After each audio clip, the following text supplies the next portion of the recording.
Hey everybody, Mike Smith here. Welcome to this week's lesson.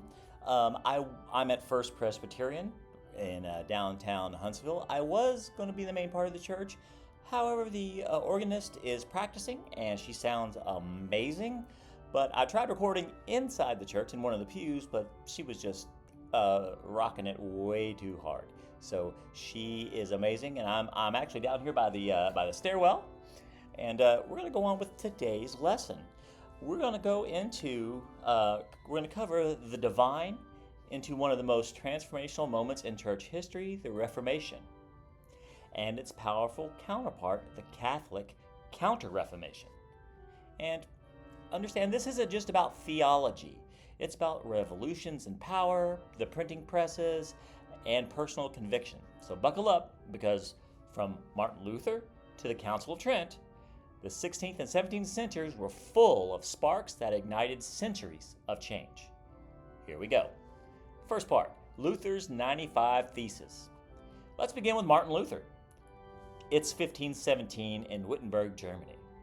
Luther, a monk and theology professor, posts 95 statements called theses on the church door. He wasn't trying to start a new denomination, at least not at first. He simply wanted to spark a debate about the indulgences, or those payments made to the church to supposedly reduce your time in purgatory. But this was bigger than indulgences. In the excerpts you're reading, like Theses 1 through 10 and 27 through 32, Luther questions the very foundation of papal authority. And in Theses 62 through 68, he elevates Scripture above all else. Now, this is a radical shift, saying that the Bible, not the Pope, is the final authority. With the help of the printing press, Luther's ideas spread quickly, and Reformation moved from a whisper to a firestorm. Calvin's Reformed theology. Enter John Calvin, another major player in religion. Now we're going to Geneva, Switzerland. Calvin was a lawyer turned theologian who built a new vision of church and society.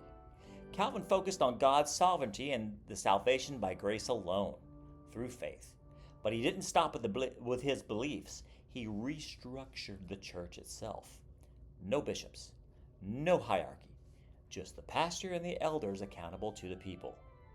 This was revolutionary. Calvin's model spread. It inspired Reformed churches across Europe and eventually the world. Presbyterians branched out to Scotland, Huguenots to France, and Puritans in England. And later on, all of these different denominations sent representatives to the United States, where we are today. Now, our next section.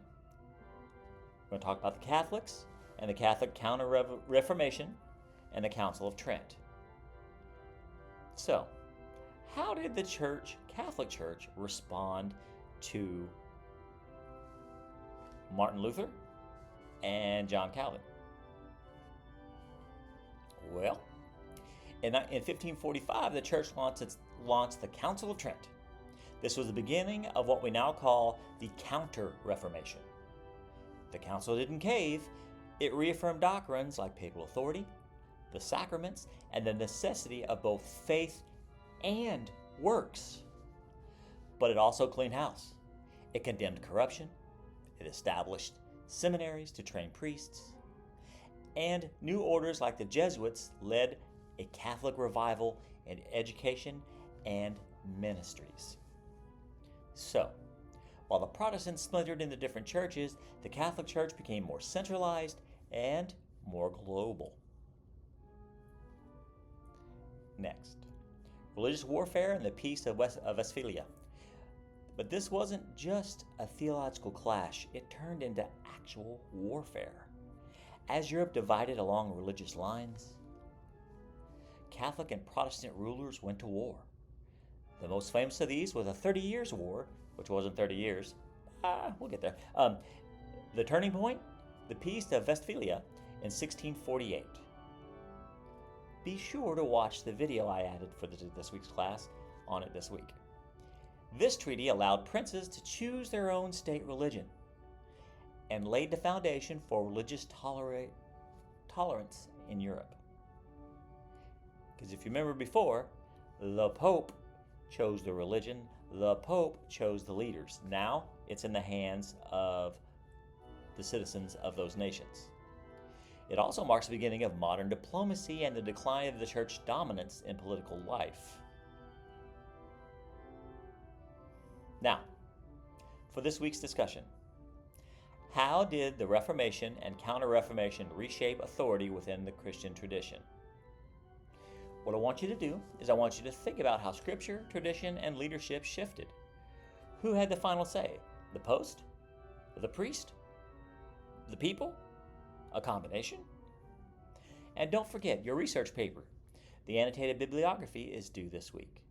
5 sources in Chicago style. Primary and secondary sources are required. Build that research foundation strong.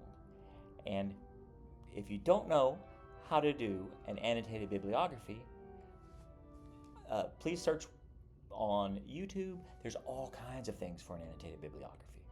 Basically, you're telling me what in that source was important for you to use it. Now, for the closing remarks. The Reformation and Counter-Reformation didn't just change churches, they changed the entire structure of Christian authority. Luther, Calvin, and the Council of Trent set the stage for modern denominations, politics, and global Christianity. Thanks for watching, and I'll see you when I see you. This has been Mike Smith. Let me know if you need some help. Have a blessed day.